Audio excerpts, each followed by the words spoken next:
चलिए अभी देखते हैं कि सैम दीदी इन 10 दिनों में कितनी माँ बन गई हैं। तो सैम दीदी बच्चे को दूध पिलाने के बाद में उसको थपथपा रही हैं, यानी कि जब बच्चा दूध पी लेता है, खास तौर से ये जो छोटे बच्चे होते हैं, 1 महीने से छोटे बच्चे, इनको कंधे से लगाना होता है और उनको थपथपाना होता है जब तक कि उनको डकार ना आ जाए। डॉक्टर्स इस थेरेपी को बहुत ज्यादा जरूरी मानते हैं बच्चे के इनिशियली विकास के लिए, यानी उसकी ग्रोथ के लिए स्टार्टिंग में इसको बहुत अच्छा मानते हैं। अब चलिए दूध पिला दिया, वो कर रही है, लेकिन उसको ये ध्यान नहीं है कि वो कर क्या रही है। बच्चे पे ध्यान की बजाय उसका ध्यान अपनी बातों में है। और थपथपा कहाँ रही है, अगर आपने ब्लॉग देखा हो तो आपको पता लग जाएगा। वो बैक के भी नीचे थपथपा रही है। अब आप सोचिए, दूध पिलाया है, उसको थपथपाना चाहिए कमर के ऊपर वाले हिस्से में, यानी कि जहाँ छाती होती है, चेस्ट होता है, उसके जस्ट ऑपोजिट बैक साइड में। मतलब की बात यह है कि आज भी वो बच्चों के लिए कैजुअल है, जिस तरह से स्टेशन पे कैजुअल थी। एक हाथ में बच्चा पकड़ा हुआ था, और बच्चा पकड़ने का भी एक तरीका होता है। वो समटाइम आप जो उसको पूरी बाजू में भरते हैं और उसके अपने हाथ को उसको दबाव में रखते हैं कि वो किसी भी तरीके से वो उस हाथ के प्रेशर से बाहर ना निकलने पाए। और ये एक हाथ से ट्रेन पे चढ़ रही थी और दूसरे हाथ से बच्चा पकड़ रखा था, और उसके साथ साथ हाथ बिल्कुल खुला हुआ था, यानी पंजा बिल्कुल खुला हुआ था। यानी बच्चे को सिर्फ लिया हुआ था, कोई प्रेशर, कोई दबाव, पकड़ना जिसे कहते हैं ना, एक हाथ से पकड़ना, वो पकड़ना तो था ही नहीं। बहन इससे अच्छा तो एक झोले में डाल के लटका लेती, वो ज्यादा अच्छा रहता। तो ना केवल इसकी चढ़ने की एक टेक्निक थी, बल्कि चढ़ने के बाद में जब उनको बाय बाय कर रही थी तब भी उसका यही था। अब देखिए, प्लेटफॉर्म से ऊपर आप खड़े हैं और बच्चे को इस तरह से पकड़ के खड़े हैं, और उसके बाद में फ्रीली पकड़ के खड़े हैं, और दूसरे हाथ से हिला हिला के बाहर निकल निकल के उनको बाय बाय टाटा कर रहे हैं। क्योंकि वो वंदे भारत है भाई, वो एकदम से बंद भी हो जाएगा, यानी उसके डोर क्लोज हो जाएंगे। और जब मैकेनिकली डोर क्लोज होते हैं और एक हाथ में आपके बच्चा हो, दूसरे हाथ से वेव कर रहे हो, हाथ कर रहे हो, तो अब आप समझ सकते हैं ये कितना ज्यादा अनसेफ जेस्चर है। और माँ की तरफ से ना ना ना ना, माँ की तरफ से ये होना तो बहुत बहुत ही ज्यादा इम्पॉसिबल सा है। ऐसा कहते हैं कि जो नर्सेज होती हैं, जो ट्रेंड होती हैं बच्चों को हैंडल करने के लिए, बच्चों को पकड़ने के लिए, सुरक्षित तरीके से कैसे पकड़ा जाए, क्या किया जाए, वो बिल्कुल ट्रेंड होती हैं। उसके बाद में भी ये कहावत है, या ये कहा जाता है कि एक नर्स के हाथ से बच्चा छूट सकता है, पर एक माँ के हाथ से जस्ट इम्पॉसिबल। लेकिन यहाँ माँ की हैंडलिंग कैसी है, अब आप देख सकते हैं कि कितना खतरनाक काम किया था, स्टंट किया था भाई इसने। स्टंट से याद आया, ये भी खतरों के खिलाड़ी में गई थी, लेकिन पहले ही राउंड में बाहर हो गई थी, क्योंकि इसके बस की ये सब चीजें करना नहीं है। जबकि दिव्यंका जो बहुत ही सॉफ्ट दिखाई देती है, बातों से भी वो ऐसा लगता है कि जैसे कमजोर सी है, नाजुक सी है, इस तरह से है, लेकिन भाई उसने क्या टास्क किए थे वहां पे, लगातार टास्क पे टास्क। चलिए छोड़ते हैं इस बात को, क्योंकि हम तो ममता के ऊपर बात कर रहे थे, यानी माँ के ऊपर बात कर रहे थे, मदरहुड के बारे में बात कर रहे थे। तो भाई इस पहले टेस्ट में तो ना ना ना ना, इस टेस्ट में तो हम कह ही नहीं सकते कि उसने माँ वाला काम किया, ना कि ही स्टेशन पे काम किया। और अब जब दूध पिलाने के बाद में कर रही है, वो भी काम सही नहीं था, क्योंकि उसकी पहली प्रायोरिटी पता नहीं क्यों बच्चा हो ही नहीं पा रहा। उसकी पहली प्रायोरिटी वो बच्चे है ही नहीं, वो अपनी ब्लॉगिंग में, बातें करने में, बहुत ज़्यादा बोलने में। मतलब अगर उसका व्लॉग देखो, सबसे ज़्यादा अगर किसी की आवाज़ आती है तो इसकी आती है। जबकि एवी भी इस व्लॉग का कंटिन्यूस एक कंटेस्टेंट, सॉरी कैरेक्टर है। हालांकि कैरेक्टर भी नहीं कहना चाहिए भाई, उन्हीं का दोनों का व्लॉग है, तो ये दोनों 50% पार्टनर है। तो इसका ध्यान पूरा पूरा इस बात में है कि क्या कंटेंट शूट करना है और क्या कंटेंट आना चाहिए। इसका ध्यान बिल्कुल भी बच्चों की तरफ बिल्कुल भी नहीं है। चलिए एक और एग्जांपल दे देता हूँ, क्योंकि कुछ लोग हैं वो मानते नहीं है ना इतनी जल्दी से। तो दूसरा एग्जाम्पल ये है कि लास्ट जो 2 व्लॉग्स आए हैं, मैं जो ना हर एक व्लॉग का रिव्यू नहीं करता हूँ, लेकिन कुछ खास पॉइंट जो मिल जाते हैं उसके बारे में ही बात करते हैं, क्योंकि बारीक बारीक चीज़ों के बारे में बात करना वो कुछ अच्छा नहीं लगता है। तो इन व्लॉग में भी, और इससे पहले भी जब एक व्लॉग आया था उसमें भी, रात को बच्चे को फीड कराना होता है, क्योंकि बच्चे का जो स्टोमक होता है ना, बहुत ही थोड़ा सा होता है, वो थोड़ा सा दूध पीता है और उसके बाद में तो पॉटी शुशु करेगा, वो सब खाली हो जाता है, फिर उसे दोबारा चाहिए। तो लगभग 2 से 4 घंटे के बीच में उसको चाहिए ही चाहिए। तो रात में फीडिंग कराने के लिए या बच्चों को देखने के लिए भाई बारी बारी से सारे जाते हैं। इसकी सास भी जाती है, और इसके ससुर भी जाते हैं, और इसका हस्बैंड भी जाता है, नहीं एवी भी जाता है, पर बंदी को कोई फर्क नहीं पड़ता। कहीं को अभी तक एक भी एग्जाम्पल ऐसा नहीं आया है कि जब उसने ये कहा हो कि मैंने रात को उठ के देखा कि बच्चे क्या कर रहे थे या बच्चों को जाके वो फीड करा के आई। आपको नहीं लगता कि ये माँ होने के लिए सबसे ज्यादा जरूरी चीज थी? और एक माँ का तो फोकस सबसे पहले दूध के लिए होना चाहिए। फिर अगेन मैं दिव्यांका की बात करूंगा, वो भी तो इस तरह फीड करा रही है और उसको तो भाई दो दो बच्चे को फीड कराना होता है, तो इसलिए उसकी तो रातों की नींद और दिन का चैन दोनों ही गए हुए हैं। लेकिन उसके बाद में भी उसके मुंह से बिल्कुल भी अपने बच्चों के लिए ये नहीं निकलेगा कि बच्चों ने उसकी ज़िंदगी हराम कर दी है या उसकी ज़िंदगी की ऐसी तैसी कर दी है।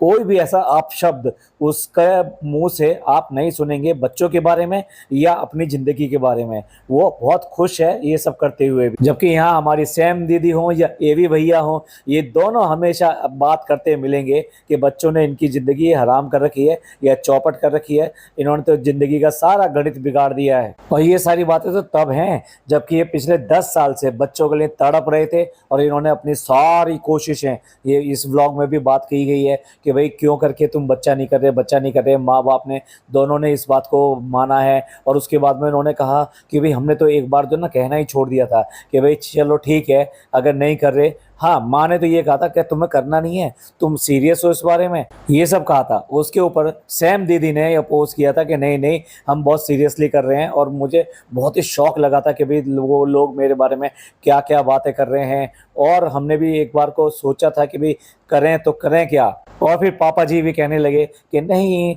हमने सोचा कि जब इतना सब हो चुका है तो अब अपनी सेहत पे ध्यान देना चाहिए, अब इस पे ध्यान मत दो, कोई बात नहीं है, जो हुआ सो हुआ। तो मतलब जो पूरी फैमिली और खुद ये भी बच्चों के लिए तड़प रहे थे, उसके बाद में माँ और बाप दोनों का ये हाल है। बाप जिंदगी हराम बताता है और माँ माँ को माँ ही नहीं समझ रही है। माँ के जो कर्तव्य होते हैं, किस तरह से बच्चों को लालन पालन किया जाता है, किस तरह से उसका कलेजा बाहर को आता है अगर बच्चा रोने लगे और वो भाग कर वो उसकी तरफ को जाती है। अपने बच्चे को रोते हुए नहीं देख सकती अपनी माँ। तो यही बात इस व्लॉग में भी सामने आई कि एवी रात को गया देखने के लिए बच्चों को और उसके बाद में उसने पापा का जो 4 बजे का अलार्म लगा हुआ था उसको चेंज करके 5 बजे कर दिया, क्योंकि वो अपने पापा का दर्द समझता था। वो चाहता था कि उसके पापा ज्यादा सो जाएं और वो ही उसकी देखभाल कर ले। देखिए ये चीज तो मैं अच्छी मानूंगा अगर वो अपने पापा का इस तरह से ख्याल कर रहा है कि पापा आप सो जाओ और हम देख लेंगे। बट जो माँ है, माँ को कोई फर्क नहीं पड़ता। माँ जो है अपने मस्त है अपने।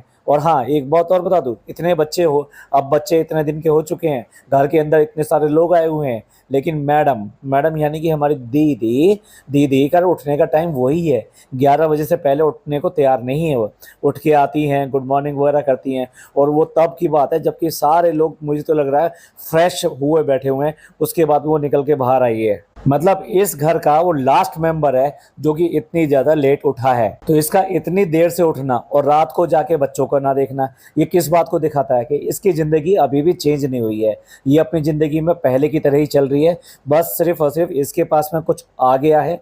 या आप ये समझ लीजिए जैसे मार्केट से कोई चीज़ ले आते हैं या कोई और चीज़ घर में एक नायाब सी आ जाती है, तो उसके बाद में आप कुछ दिन तक उसकी खुशियां मनाते हैं। अब लोग जो ना फिर भी आके कुछ ऐसा कहने लगेंगे, मान लीजिए कि किसी घर में नई गाड़ी आती है तो कुछ दिन तक उसकी सब लोग बहुत खुशी मनाते हैं, यहाँ तक कि उसको जाके रोज देखते हैं कि उसकी चमक कैसी है और उसमें जरा सा भी दाग धब्बा कुछ नजर आता है, धूल नजर आती है तो कपड़े से साफ करने लगते हैं। तो भाई एक बार बताओ, जब लाई हुई चीज से इतना ज्यादा प्यार हो जाता है और उसको आप बार बार देखना चाहते हैं और उसको वैसे ही बनाए रखना चाहते हैं, तो इन बच्चों के लिए क्यों इसके दिल में ये ममता जो होती है वो नहीं जग रही है। भाई प्लीज, मैं भी एक मेल होने के नाते मैं नहीं समझ पा रहा हूँ, लेकिन आप लोग जो मेरे पॉडकास्ट सुनते हैं वो समझते हैं, तो आप जरूर कमेंट करके मुझे बताइएगा कि ऐसी क्या चीज़ है जो इसके दिल में ममता नहीं आ पा रही। यानी ये बच्चों के लिए इतना ज़्यादा केयरलेस क्यों है, उसको इतनी चिंता क्यों नहीं सताती कि बच्चे क्या कर रहे हैं, बच्चे क्या करेंगे, बच्चों को मेरा प्रोटेक्शन चाहिए, बच्चे वीक हैं तो मैं उनको सपोर्ट करूंगी, मैं उनकी देखभाल करूंगी। और नो डाउट इसके बच्चे वीक तो हैं। जब बच्चे ट्विंस होते हैं तो अक्सर ऐसे ही होता है कि उनका वेट तो ज़्यादा नहीं होता है, तो इसलिए बच्चे वीक हैं और उनकी देखभाल नॉर्मल देखभाल से थोड़ी सी ज़्यादा करनी पड़ेगी। अब आ जाते हैं और कुछ हाइजीन पॉइंट पे, क्योंकि ये हाइजीन हाइजीन बहुत ज़्यादा चिल्लाती है। सैनिटाइज कर लो, सैनिटाइज कर लो, हाथ सैनिटाइज कर लो, ये सब करती रहती है। जैसे कि मतलब कोई आलू बेचने आ जाए ना, आलू ले लो, आलू ले लो, इसके यहाँ सैनिटाइज़र सैनिटाइज़र, यही होता रहता है। लेकिन भाई अब कम हो गया है, अब कोई सैनिटाइज़र वगैरह नहीं दिखाई देता। जबकि व्लॉग में बात करने से जो सुनते हैं हम, उससे लगता है कि घर के लोग बाहर जाते हैं और उसके बाद में बाहर से अंदर आते भी हैं, लेकिन ऐसा कुछ नहीं होता। सेकेंडली, ये जो बात थी कि भाई जो इसके फरी बेबी हैं उन सबको वो बंद रखती है और वो बाहर नहीं आते हैं, लेकिन भाई अब वो बाहर भी दिखाई दे रहे हैं, अब इन सब की गोदों में भी दिखाई दे रहे हैं। और हाँ, इस सैम दीदी को चाटते हुए भी दिखाई दे रहे हैं, वो उसको गोदी में भी लेती है, सब लोग अब गोदी में ले रहे हैं। तो इस तरीके से उनके साथ में भी अब नॉर्मल बिहेव किया जा रहा है। और उसी टाइम पे ऑन द सेम टाइम पापा और मम्मी, इन सब के हाथ में वो दोनों बच्चे होते हैं और उसके बाद में वो बच्चे रीशफल भी करते हैं, कभी किसी के पास चले जाते हैं, कभी किसी के पास चले जाते हैं। तो अब इनको वो डर नहीं रहा जो ये था कि फरी बच्चों के साथ रहेंगे तो उनके जो क्या पंख नहीं जी सॉरी उनके जो बाल वगैरह हैं वो सब लग जाते हैं और इस तरह चटाते हैं, ये सब करते हैं। तो उसके बाद में सैनिटाइज करते हैं अपने आप को या नहीं करते हैं। तो या फिर ये कोरा ड्रामा चल रहा था स्टार्टिंग में कुछ ही दिन के। जैसे कि इन व्लॉगर्स का एक और ड्रामा चलता है नज़र लगने का। नज़र लगना यानी कि बच्चों को अगर देखेगा कोई तो उसको देख के हाय लग जाएगी, ये लग जाएगा, ओ इसका बच्चा कितना अच्छा, ऐसे करके ऐसा हो जाएगा, तो उसकी वजह से उसको नज़र लग जाएगी। लेकिन भाई ये नज़र क्या है यार, बच्चों की एक एक एक्टिविटी के बारे में बात कर रहे हैं ये। मतलब बच्चों को ये सिर्फ फेस नहीं दिखा रहे, बाकी बच्चों का सब कुछ दिखा रहे हैं, उनके हाथ पैर गर्दन हर चीज़ दिखा रहे हैं। बाकी नहीं दिखा रहे तो सिर्फ और सिर्फ चेहरा नहीं दिखा रहे। और जब ये सब दिखा रहे हैं और जो उनकी एक्टिविटी के बारे में बात करें, ओ ऐसे मुंह बनाया, ओ ऐसे मुंह चढ़ाया, अरे ये तो जीभ भी निकालती है, ये सारी बातें इस ब्लॉग से बता रहा हूँ मैं अपनी तरफ से बिल्कुल नहीं कह रहा हूँ, आप सुन लीजिएगा चाहे जाकर। भाई तुमने उसकी हर एक एक्टिविटी को बता रहे हो, उसको पूरा पूरा दिखा रहे हो, सिर्फ फेस नहीं दिखा रहे। तो भाई ऐसा क्या है कि जो फेस पे ही नज़र लगती है, क्या फेस पे ही नज़र लगती है? और दूसरी बात, क्यों करके नज़र लगे? भाई ऐसा है ना, किसी को आपसे जलन हो, किसी को आपसे ऐसा हो तो वो जलेगा कि भाई आपकी संपत्ति ऐसी है, आपका ये है, आपका व्यवहार ऐसा है। बच्चों से जलने का रीज़न मुझे समझ में नहीं आता। हो सकता है हमारे बड़े बूढ़े और जो बाकी लोग रहे हैं उन लोगों ने कुछ बनाया हो, कुछ सोचा हो, तो कुछ सोच के ही डाला होगा। लेकिन भाई ये लॉजिक समझ में नहीं आता कि ब्लॉगर्स के बच्चों को ही नज़र लगती है क्या? और दूसरा, जो आम लोग हैं, मतलब जो आप इनके व्यूअर्स हैं, उन सब से नज़र लगेगी। मैं बात करता हूँ सेलिब्रिटीज़ की। सेलिब्रिटीज़ हो गए, इंडस्ट्रियलिस्ट हो गए, या बड़े बड़े लोग हो गए जिनके पास बहुत अच्छा पैसा है, उनके भी बच्चे होते हैं। भाई मैं आम लोगों की तो बात ही नहीं करता भैया, आम लोगों को कौन गिनता है, कीड़े मकोड़ों की तरह है वो, जो भी कुछ करते हैं। ब्लॉगर तो उनसे हट कर हैं, एक बिल्कुल अलग ही क्लास है उनकी, तो हर चीज़ अलग ही होनी चाहिए। तो अब बात करते हैं उनसे भी जो एलिट क्लास है उनकी। तो उनके बच्चे जो होते हैं, क्या वो अपने बच्चे को ऐसे ही मुंह ढक के रखते हैं? नहीं।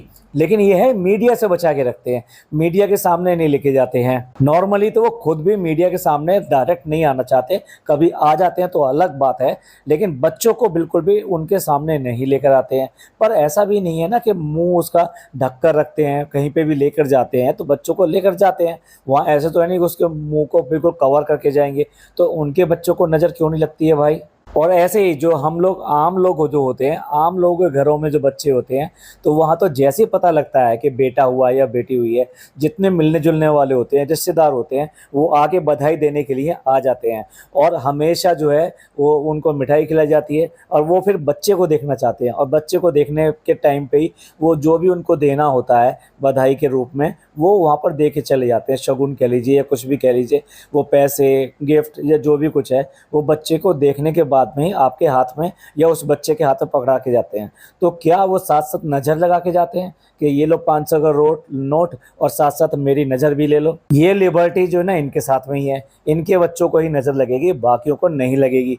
क्या है, नज़र वजर कुछ नहीं है, ये कंटेंट बनाना है कि भाई जब हम नेम रिवील दिखाएंगे और नेम बताएंगे, नेम नेम रिवील करेंगे, उसके बाद फेस रिवील करेंगे, तो वो अच्छा खासा ब्लॉग जो है व्यूज़ लेकर आएगा, यानी हमारी बहुत अच्छी कमाई होगी। और उसकी पहले हाइप बनाएंगे, हम अगली बार दिखाने वाले हैं, हम उससे अगली बार दिखाने वाले हैं, ये सब हाइप बनाएंगे और उसके बाद में अच्छे खासे व्यूज़ आएंगे, लाखों व्यूज़ आएंगे तो लाखों पैसे भी आएंगे। कुछ और बातें भी सामने आई इस ब्लॉग में नई तरीके से, और नई तरीके से क्या है कि डॉक्टर का ये छोड़ने आना, इनके स्टेशन पे छोड़ने आना और अपने पूरे स्टाफ को लेकर छोड़ने आना, ये दोनों के दोनों सिर्फ और सिर्फ अपने बच्चे लेके चल रहे थे। तो हम तो जब ही समझ गए थे कि सारा सामान इनका जो भी है, इनका लगेज कोई छोटा मोटा लगेज नहीं होगा, कोई 4-5 लगेज होंगे इनके, तो वो सारे लगेज जो है वो स्टाफ जो है वही कैरी करके लेकर आया होगा। और उसके बाद में जब ये गाड़ी में चढ़े होंगे तो भाई गाड़ी में चढ़ाने के बाद में पहले लगेज चढ़ा देना चाहिए था, बाद में इनको चढ़ाना चाहिए था लेकिन लगेज लेके जो चढ़े थे 4 लोग, यानी कि डॉक्टर के स्टाफ के 4 लोग जो गाड़ी में चढ़े थे वो उसी में रह गए, उसी में रह गए। मतलब कि ये हुआ कि उसका दरवाज़ा बंद हो गया। वंदे भारत का दरवाज़ा जो ऑटोमेटिक होता है तो एक सर्टेन टाइम के बाद में वो बंद हो जाता है, और उस बंद हो जाने की वजह से वो उसके अंदर ही कैद हो गए।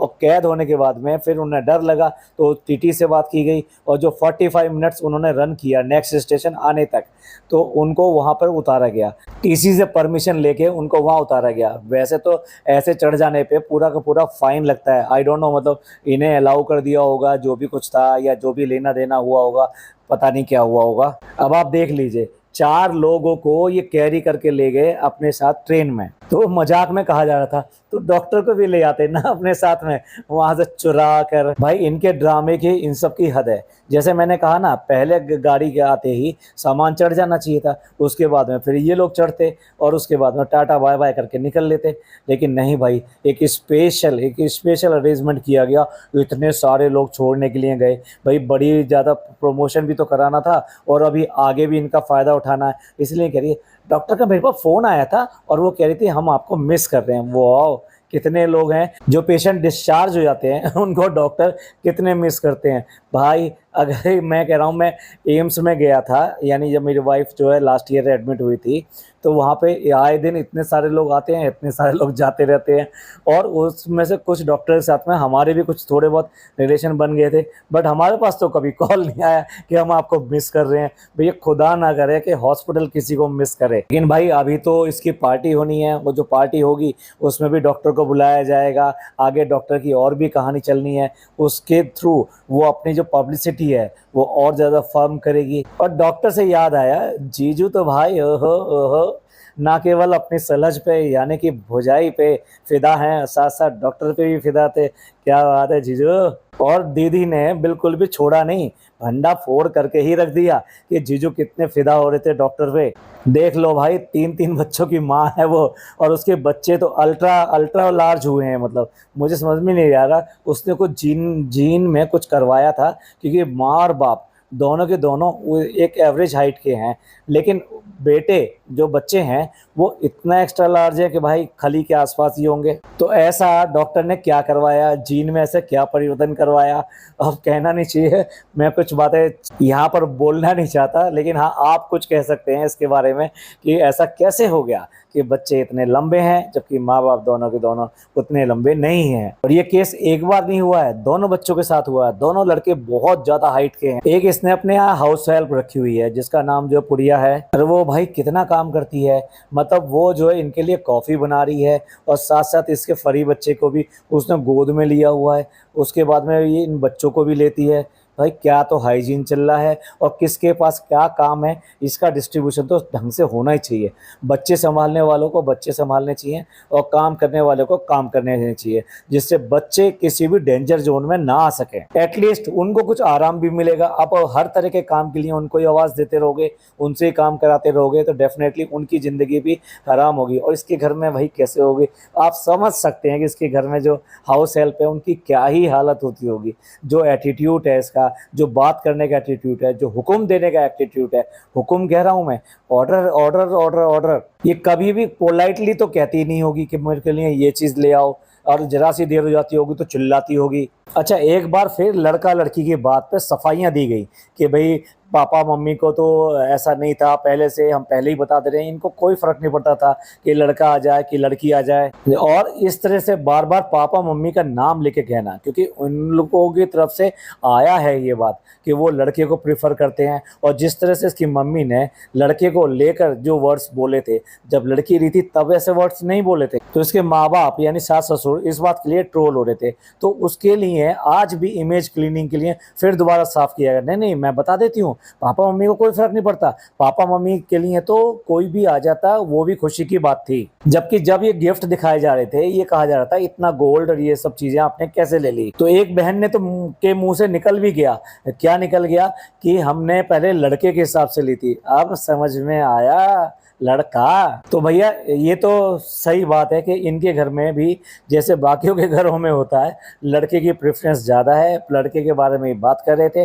अब क्योंकि इनके पास में दोनों शय आ गई हैं, यानी अल्लाह ने, भगवान ने इनको दोनों चीज़ दे दी है, दोनों चीज़ों से नवाज़ दिया है, तो इसलिए ये आज की डेट में ये बोलने लायक हो रहे हैं। और वैसे भी एक व्लॉगर्स का ये फ़ैशन है कि जब उनकी प्रेगनेंसी चल रही होती है, तब वो हमेशा लड़की-लड़की चिल्लाते हैं और कभी लड़के का नाम नहीं लेते। और वो बात दूसरी है कि दुबई जाके वहाँ पे जाके चेक करा के आ जाएँ कि वहाँ क्या है, लड़का है कि लड़की है। लेकिन पहले शुरुआत में लड़की-लड़की का नाम लेते हैं, उसके बाद में फिर लड़का हो जाता है तो कह देते हैं हम तो लड़की ही चाहते थे, लेकिन चलो भगवान ने अब हमें लड़का दे दिया, हम इसमें भी खुश हैं। तो ये तो इनके साथ में हमेशा ही ड्रामा रहता है जो व्लॉगर्स होते हैं। और जो ये गोल्ड की बात आई, तो चलिए गोल्ड के ऊपर बात कर लेते हैं कि गोल्ड और ये सब जो लेकर आए, उसके ऊपर इनके माँ-बाप ने पहले कुछ व्लॉग में अभी कुछ ऐसा कहा था कि मोदी जी ने ऐसा कहा है तो नहीं खरीदना है। लेकिन भाई अभी ये साफ दिखाई दे रहा है कि इन्होंने गोल्ड की कई चीज़ें पिछले ही कुछ दिनों में खरीदी हैं, खुद इन्होंने बोला है। एक तरफ कुछ कहते हैं और दूसरी तरफ खुद ही कुछ कहते हैं, और ये तो तब की बात है जबकि व्लॉग में सब कुछ रिकॉर्डिंग पे है। क्या बात है, खुद को ही एक्सपोज़ करने पे लगे रहते हो, या याद नहीं रहता कि पहले हमने क्या कहा था तो अब ना कहें। और मैं इसको इस तरह से कहूँगा कि सच्चाई कभी छुपती नहीं है। जैसे इनकी बहनों के मुँह से निकल आया कि पहले इन्होंने जो सामान खरीदा था वो लड़के के हिसाब से खरीदा था, फिर उसके बाद में इन्होंने जो कन्वर्ट किया, नहीं, नहीं, नहीं हमने जो है लड़का-लड़की दोनों को ऐसा किया। एक चीज़ और अटपटी लगी, जब ये सामान दिखाए जा रहे थे, तो सामान दिखाते समय वो सबसे पहले पापा-मम्मी का सामान देखना था। अब वो पापा-मम्मी के लिए बोले, नहीं, नहीं पापा-मम्मी आपने बहुत ज़्यादा कर दिया, बहुत ज़्यादा कर दिया, ये तो बहुत ज़्यादा है, ये ऐसा है, ये वैसा है, ये बात कर रही थी। और उसी टाइम पे दोनों बहनें ये कह रही थी कि हमने ये पसंद किया है, ऐसा है, वैसा है। तो उसने बड़ा मुँह बनाया, अगर आपको याद हो आप देखना व्लॉग में, उनको झिड़का। मतलब ये कहना चाह रही थी कि अभी मैं सिर्फ़ पापा-मम्मी के लिए बात कर रही हूँ, तो आप बीच में नहीं बोल सकती।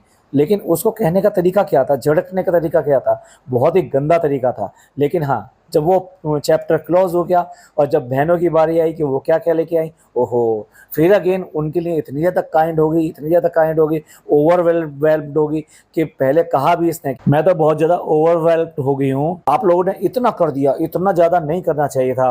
तो दीदी कोई बात नहीं है, लड़कियाँ तो लेकर आती हैं, लड़कियाँ जो लेकर आती हैं ना उनको दुगना दिया जाता है। अब ये जो जितना लेकर आई हैं ना, इनको उससे ज़्यादा दो, तब तो आपकी महानता है कि हाँ भाई आपने भी लड़कियों का मान रखा, और उनकी चीज़ें अगर रख ली हैं तो उनका मान रख के उनको उनसे ज़्यादा अदा कर दिया है, उनको दे दिया है। चलिए ये थी कुछ पॉइंट्स जो मैंने नोट किए थे इनके 2 व्लॉग में। बाकी और जैसे-जैसे आएगा आप लोगों से बात करेंगे। आपका इस सब के बारे में क्या कहना है? हो सकता है मुझसे कुछ पॉइंट और मिस हो गए हों कि जो इन्होंने ओवर किए हों और मैं पकड़ नहीं पाया हूँ, या फिर मैं भूल गया हूँ क्योंकि मैं एक बार में ही सारा व्लॉग बनाता हूँ। तो प्लीज़ अपने अच्छे-अच्छे से प्यारे-प्यारे कमेंट करके मुझे वो सब चीज़ें याद दिला दीजिएगा। मैं अपनी गलती मानता हूँ, अगर मैं कोई चीज़ मिस कर गया हूँ तो प्लीज़ मुझे रिमाइंड कराना चाहिए। ये पॉडकास्ट आपको अच्छा लगा हो तो प्लीज़ लाइक कीजिए, सब्सक्राइब कीजिए, शेयर कीजिए। थैंक यू, धन्यवाद, शुक्रिया।